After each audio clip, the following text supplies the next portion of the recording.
sur le rapport juif à la terre d'Israël et nous allons proposer une conclusion sur la globalité du sujet. L'année, à la rentrée, en septembre, on reprendra d'autres thématiques.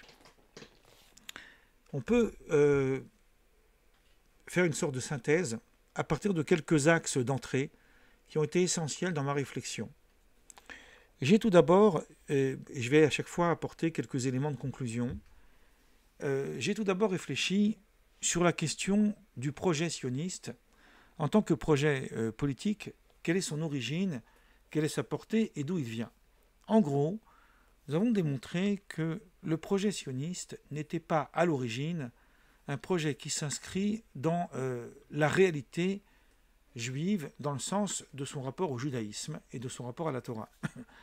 Le peuple juif étant un peuple qui a vécu éparpillé à travers le monde pendant 2000 ans environ, il s'est retrouvé dans une situation où l'antisémitisme est monté à son paroxysme avec les drames qu'on connaît au XXe siècle, la Seconde Guerre mondiale. Il y a déjà eu, avec la sécularisation du XIXe siècle, la montée de l'antisémitisme dit séculier, c'est-à-dire dit un antisémitisme qui n'est pas directement lié à la question de l'appartenance religieuse, et qui a donné, entre autres, la triste célèbre affaire Dreyfus, et qui a amené Théodore Herzl et d'autres à penser un projet sioniste qui se voulait être une réponse à la sécularisation. Ce projet n'avait rien de religieux, il était même antinomique avec l'esprit du judaïsme qui s'inscrit dans une attente messianique. Et que Théodore Herzl était avant tout un homme complètement assimilé et complètement athée. Et lui, ce qu'il voulait, c'est que cet État détermine l'identité juive, non pas à partir d'une appartenance religieuse, mais à partir d'une appartenance nationale. Et c'est là que la confusion a été créée, puisque à l'origine de la création de l'État d'Israël, Ben Gurion, ne sachant pas comment définir le juif, puisqu'il c'était un homme complètement laïque, il a choisi de transférer l'état civil aux religieux, ce qui fait que l'État d'Israël que nous connaissons aujourd'hui vit dans une sorte de schizophrénie. D'un côté, il y a une liberté totale du culte, toutes les religions sont représentées, on a le droit d'être athée, etc. On a le droit de faire un peu ce qu'on veut à ce niveau-là, c'est peut-être plutôt une bonne chose. Mais de l'autre, il n'y a pas de reconnaissance civile de l'état civil en dehors du contexte religieux. Ce qui a créé ce que Ben Gurion appelle, ce que Gershom Scholem appelle le péché originel de l'État d'Israël. On comprend dans un tel contexte pourquoi les courants religieux, donc là j'arrive à ma deuxième réflexion, pourquoi les courants religieux se sont radicalement opposés au sionisme. Il y a eu deux causes à cela. Une cause, elle est d'abord d'origine messianique. Les Juifs devaient considérer qu'à partir du moment où il y a eu, entre guillemets, un décret d'exil, donc il fallait attendre qu'un Messie vienne les en sortir, et pas provoquer les nations à partir d'actes de rébellion ou de guerre, comme il y a eu dans la révolte de Béthar, que j'espère qu'on abordera l'année prochaine, plutôt à la rentrée.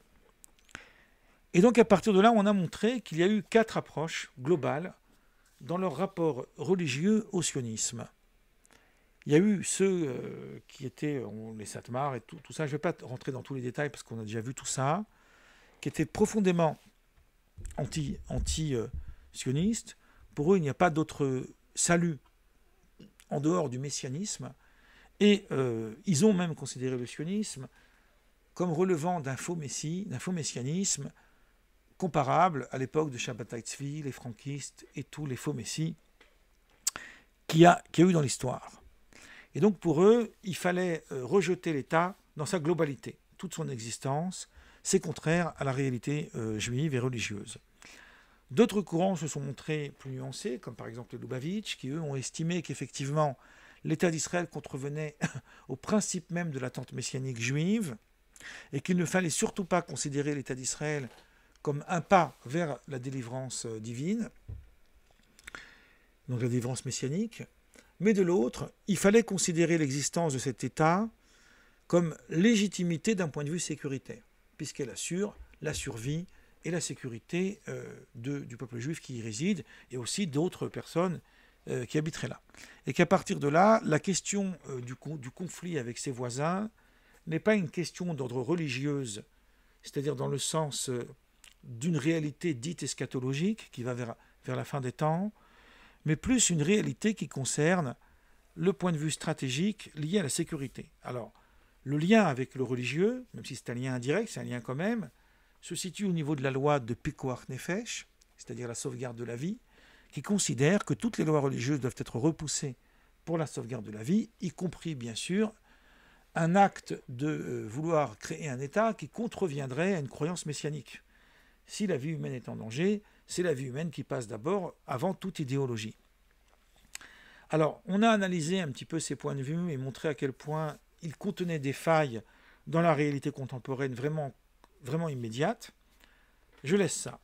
D'autres courants qui, pour moi, sont problématiques, ont considéré qu'effectivement, l'État d'Israël ne devait surtout pas être considéré comme un élément de rapprochement avec la réalité messianique, qu'il n'avait pas de légitimité religieuse a priori, mais qu'il fallait quand même s'investir dans les problématiques de l'État, jusque même construire, fabriquer des courants politiques, pour pouvoir influencer autant que possible cet État dans une approche dite religieuse.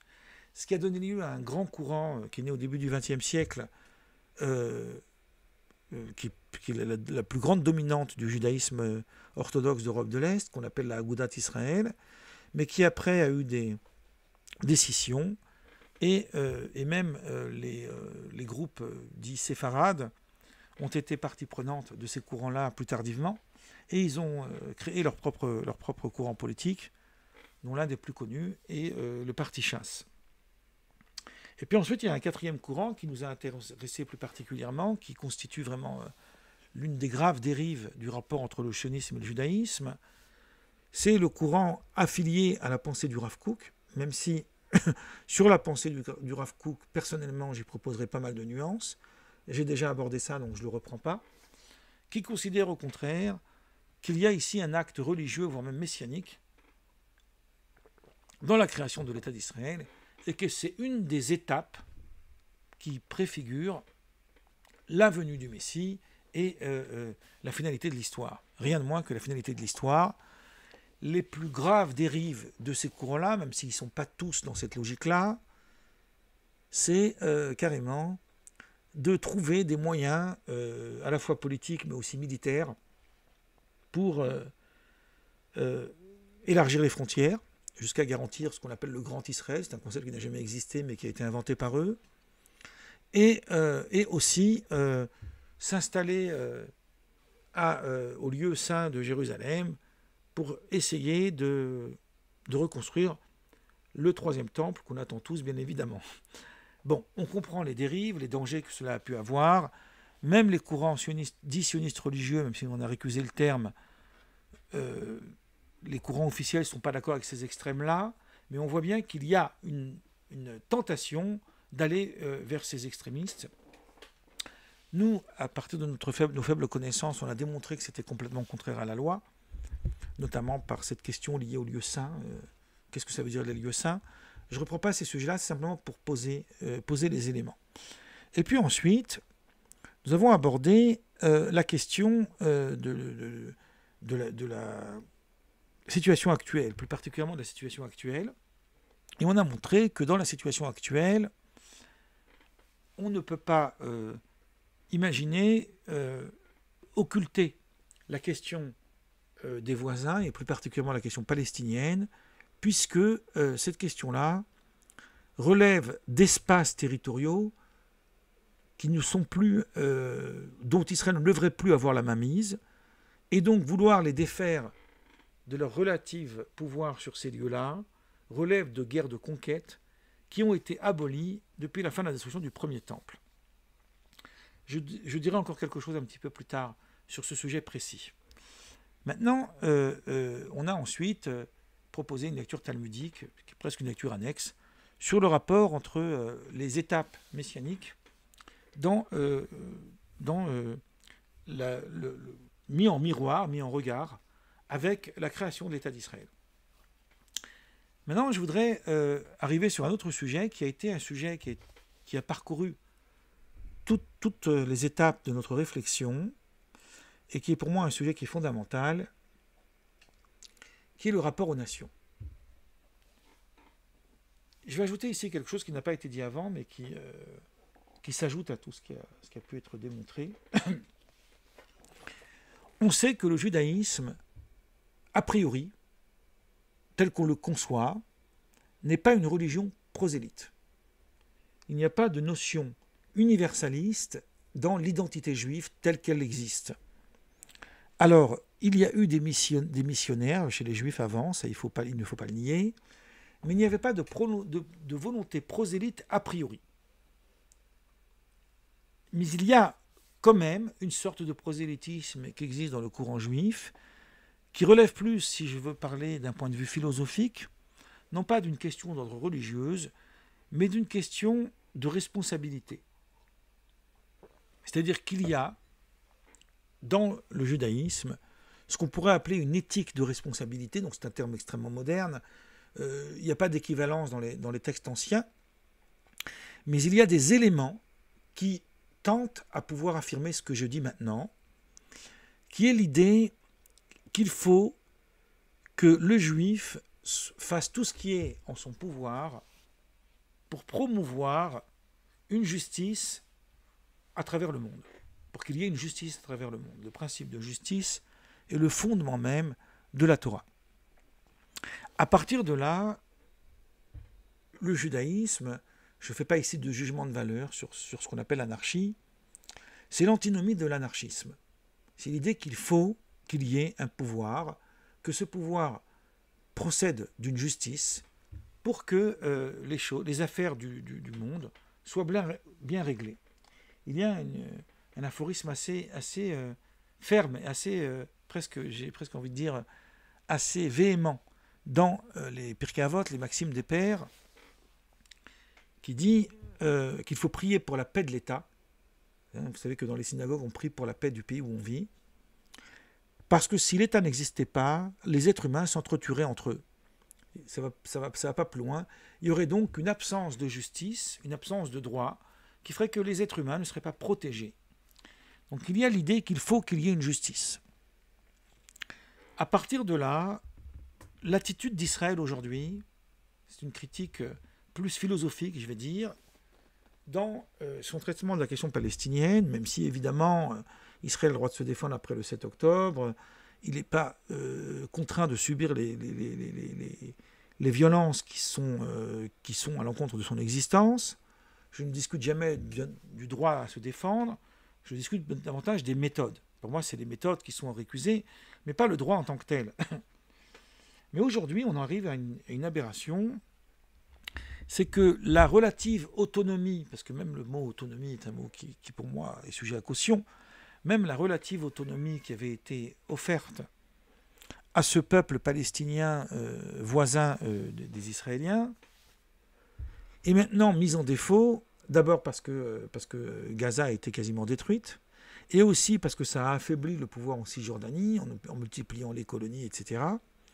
Ce qui fait qu'il y a des individus qui vivent dans des zones sous responsabilité directe ou indirecte israélienne qui ne sont plus soumis à un état de droit. Donc il y a ici déjà d'un point de vue philosophique une question réelle à se poser du rapport entre la justice et le traitement de ces minorités. Donc ça pour moi c'est très important parce que ça situe la question du rapport aux nations.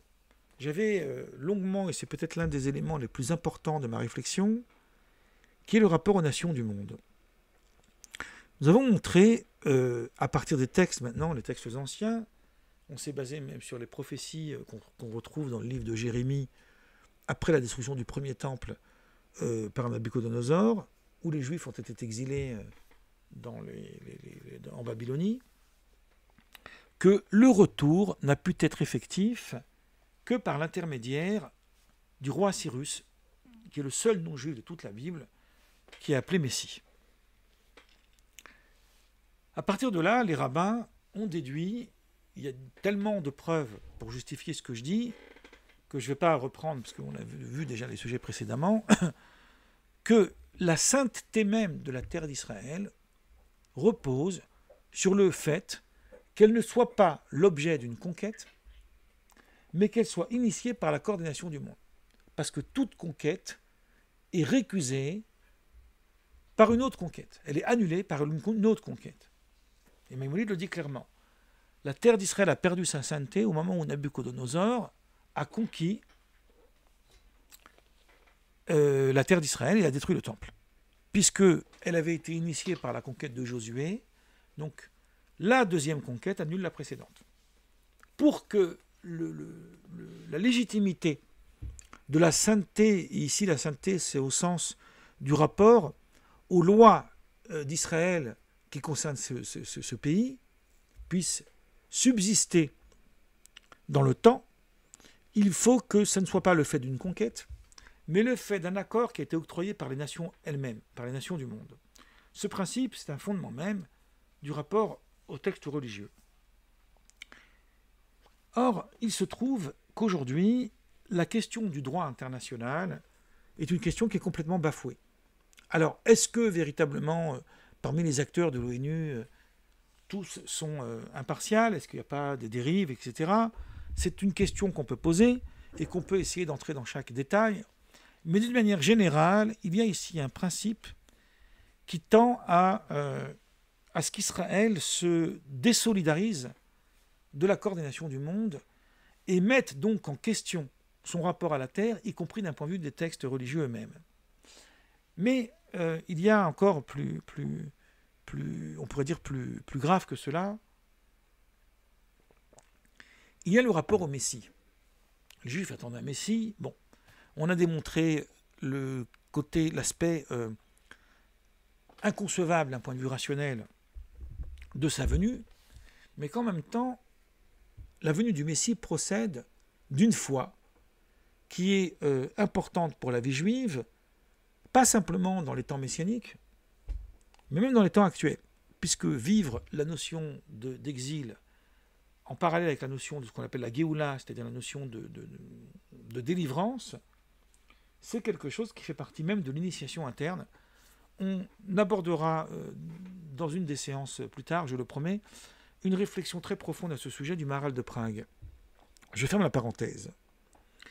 Le grand Nachmanide, Moïse ben Nachman, qu'on cite très souvent, l'auteur de la fameuse dispute de Barcelone, écrit dans un de ses commentaires, ou en tous les cas on lui attribue cet ouvrage, un grand commentaire sur le Cantique des Cantiques, et il écrit dans le commentaire du Cantique des Cantiques que même à la fin des temps, lorsque le Messie viendra, il ramènera les peuples, les Juifs à travers le monde, qu'il réunira en terre d'Israël avec l'accord des nations du monde. C'est-à-dire qu'il pose comme condition que le messianisme aussi doit reposer sur la coordination. Ce qui fait question, puisque on m'a posé la question récemment, donc je vais toucher juste quelques mots parce que là on arrive bientôt à la fin de notre causerie, avec la notion de guerre. Dans les livres prophétiques, on parle de guerre pré-messianique. Notamment, vous avez peut-être déjà entendu parler de la guerre de Gog et Magog. Maïmonide lui-même, qui a une approche politique des temps messianiques, il en fait l'analogie avec l'époque de la royauté davidique, qui a été constituée par le fait des guerres. Et là, tout d'un coup, on nous dit que le Messie n'aura pas recours à la guerre, mais il aura recours avec la coordination du monde. Alors, il y a énormément de réponses à ce sujet. Moi, je vais aller à l'essentiel ici, on fait vraiment une conclusion, pour expliquer ceci. La guerre n'est jamais légitime, elle n'existe toujours que par défaut. C'est-à-dire qu'il y a deux peuples qui se mettent en conflit pour des raisons largement discutables d'un point de vue politique. Une fois qu'ils sont en conflit, une fois que la guerre est déjà engagée, alors oui, il faut qu'il y ait une force de dissuasion, il faut qu'il y ait une stratégie militaire, il faut qu'on puisse se protéger de l'ennemi et le combattre si besoin. Ça, c'est des éléments qui sont constitutifs de l'histoire. La guerre a toujours existé, malheureusement, aussi loin que l'homme existe. Donc c'est une chose qui est assez terrible, c'est un constat à tenir compte. Or, la Torah, et ça aussi, c'était un élément de réflexion à propos duquel j'aurais voulu consacrer une année entière, n'a pas des lois uniquement transcendantes, c'est-à-dire qui viendraient d'en haut. Elle a aussi des lois immanentes, c'est-à-dire qu'elles n'existent qu'après avoir pris acte d'une situation existante. Par exemple, le traitement des esclaves. Le traitement des esclaves n'est pas un traitement qui indique que la Torah légitimerait la notion d'esclave, mais qui indique à l'inverse que dans une société où les esclaves existent, voilà les lois qu'on doit établir pour que ça puisse se vivre en bonne cohésion. Toute la loi, en réalité, est construite comme ça. Il y a des situations existantes, il faut faire des lois, parce que sinon, on n'en revient pas. Ça ne veut pas dire qu'on légitime l'idée en elle-même. Donc la guerre n'est pas légitime, une fois qu'elle est engagée, alors elle s'engage à partir de diverses lois. Nachmanides considère que le rapport juif à la terre d'Israël n'est pas uniquement un rapport de souveraineté, n'est pas uniquement un rapport de royauté, mais c'est aussi un rapport individuel. C'est un lieu dans lequel le juif, de tout temps, a aspiré à s'y rendre pour s'élever spirituellement. Nachmanide lui-même, toute sa vie, il a espéré s'y rendre. Il n'a pu s'y rendre qu'après la dispute de Barcelone, c'est-à-dire 3 ans avant sa mort. Il a quitté, en fait, la dispute de Barcelone, c'était en 1263, mais le temps qu'il y arrive, ça lui a pris 4 ans. Et en 1267, il est arrivé en Terre Sainte. Et en 1270, c'est là qu'il a quitté le monde. Et donc lui-même, Nachmanide montre dans ses ouvrages que le fait que les individus font ce qu'on appelle leur alia, c'est un terme que j'aime pas, mais bon, je l'utilise comme ça ici par rhétorique, ils montent en Terre Sainte, ils se regroupent, sans forcément influer sur la souveraineté politique en place, contient déjà en cela un caractère messianique. Donc on n'a pas besoin d'en passer par la guerre.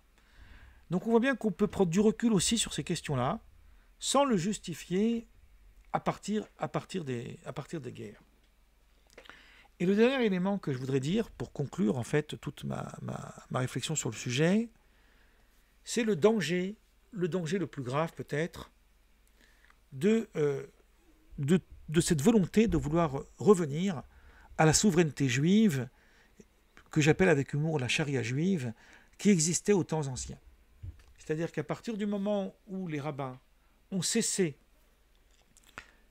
que le pouvoir politique ait un quelconque influence sur le peuple, ils ont permis, on l'a démontré longuement, que les juifs puissent vivre en paix à travers le monde tout en conservant leur religion. Sur les 613 commandements, on l'a dit et répété, il y en a presque 400 qui ne sont plus applicables parce qu'il n'y a plus justement de souveraineté juive.